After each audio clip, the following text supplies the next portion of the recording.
had a successful January reading month. Hello, how are we? And welcome back to the channel. I have my trusty bullet journal to tell me all the details, how many books I read this month, what was my average rating of the month. In January I read 8 books. My average rating I would say is a 4. So my ratings range from a 4.5 stars, a 4 stars and a 3.5. There was no books this month that I gave 5 stars, which is quite sad. Realistically nowadays if I give a book 5 stars that means it was so good.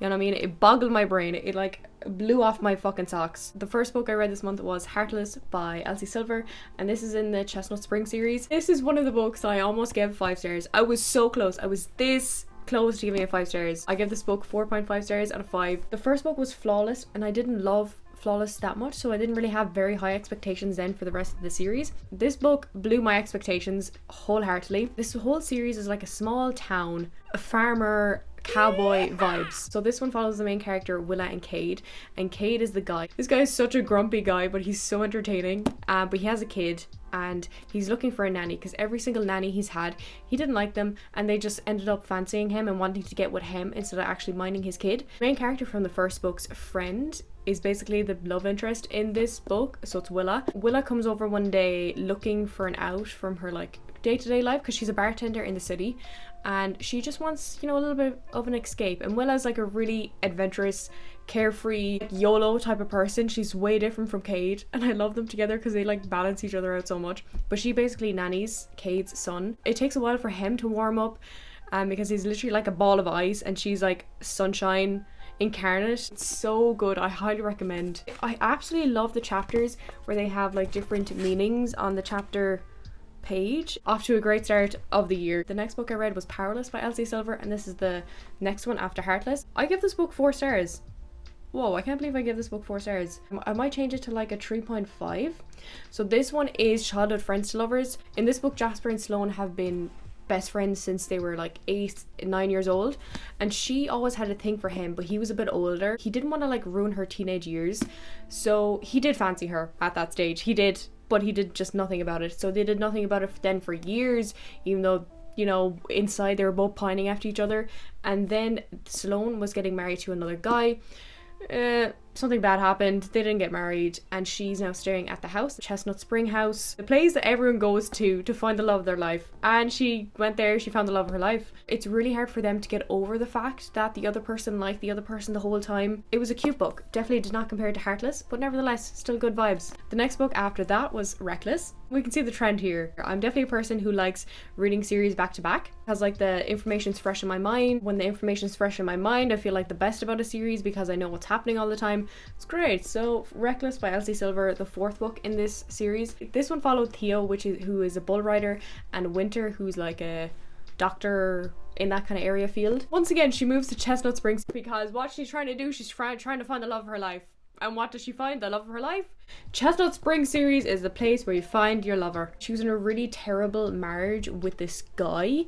I swear all these books are age gaps. So Winter is I think a small bit older than Theo, but not by a lot. But the other 2 books in the series, there's a big age gap, 10 years age gap. He's a fun, flirty guy, and at the beginning he just wanted to take her mind off whatever because he fancied her, and yada yada yada. They have a one night stand and whoa, baby comes out of nowhere. Winter has some serious trust issues. She has a lot of trouble letting someone in, and you can see how much Theo strives to be the person that she wants him to be. And yeah, I liked it. I didn't love it. I also give this book 4 stars. I don't know why. I'm leaning towards a 3.75 for this book, but we're just gonna leave it at 4 to be honest, because I wrote it down. The one issue I had with this book, which was probably the biggest issue, is I didn't love Winter.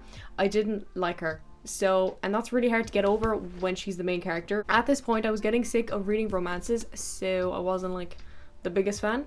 But nevertheless, it was still good. It was still really good writing. I really like how the characters interact with each other. It's just a big family feeling and I love that. To finish off the saga, I read Hopeless by Elsie Silver, which is the 5th one, and I give this book 3.5. And I don't have it physically because I read it on Kindle Unlimited. I also really enjoyed this one. Are we surprised? It's an age gap. There's 10 years between them. It follows Bo, who's one of the brothers in the series. He was in the army and he's a lot of trauma, a lot of PTSD, so he went to this bar. It's their rival family in this town. This family is known to be bad because it has bad brothers and a father, but has a daughter who's like nice, but everyone still treats her like ass because of her family name, but she's a nice person, and she works in this bar, and Bo goes to the bar, and you know, he likes her vibe, and you know, they start hanging out. He goes to this bar like every day then, just to hang out with her. It was really cute. I did like it. Once again, I did not want to read romances anymore at this point, so I was like, I want to get this done. But I do really highly recommend this series. It's really cute. I wasn't expecting to like it as much as I did. It was a really pleasant surprise. Thank you, series. Because, dude, if you just give me like a big group of people who are friends with each other, they have really good banter, I'm sold. The next book I read was Fourth Wing by Rebecca Yarros, and ladies and gentlemen, I did it. I finally read it. I think Lucy gave this to me for my birthday in October or November, so it's been here for ages. And I annotated it, and I'm really proud that I annotated it because I had a great time annotating it. I went for the purple vibe for the annotations. Hopefully you can see that, but I loved it. So I gave this book a 4.5 out of 5. I really did enjoy this book. It was such like, at the beginning it was so divergent, like the vibes were so divergent, people going into their different sectors, like the people who would be a writer or a scribe or like infantry. It was so like old dystopian vibes, which is why I think loads of people like this book and why I really liked it, because it just gave me like the Maze Runner, the Hunger Games, like that kind of era vibes, which is great. And there was dragons in this. Dragons were a lot more present in this book than I thought it was going to be. My opinion of dragons was definitely from my DNF of the Priory of the Orange Tree, and my impression from that book was honest to God terrible. So I didn't know if dragons was going to be like the forefront of this book, but it definitely was. Once she became a writer and once her dragon chose her, that was such a good moment when the dragon chose her. But dude, it was so good, and the enemies to lovers is really good. It's definitely a high fantasy. Like, you get so much information like thrown at you. Badass main character. She was so good. I believe this book deserved the hype because it was a really good book. It's really well written. It's really good like visual images. The hype was well worth it, I have to say. Then following that book, I read Iron Flame. I gave this book 4 stars. I did not annotate it, which is sad, but I'm glad I didn't, because annotating this book made me read it a lot longer. A lot of people were disappointed in this book after reading such the like thrilling, entertaining Fourth Wing. When they read this book, they weren't as happy with it. I understand, but I also don't understand, because Fourth Wing was so entertaining. It was so fun. This book definitely wasn't as fun because there was war, a lot more action, a lot more people dying.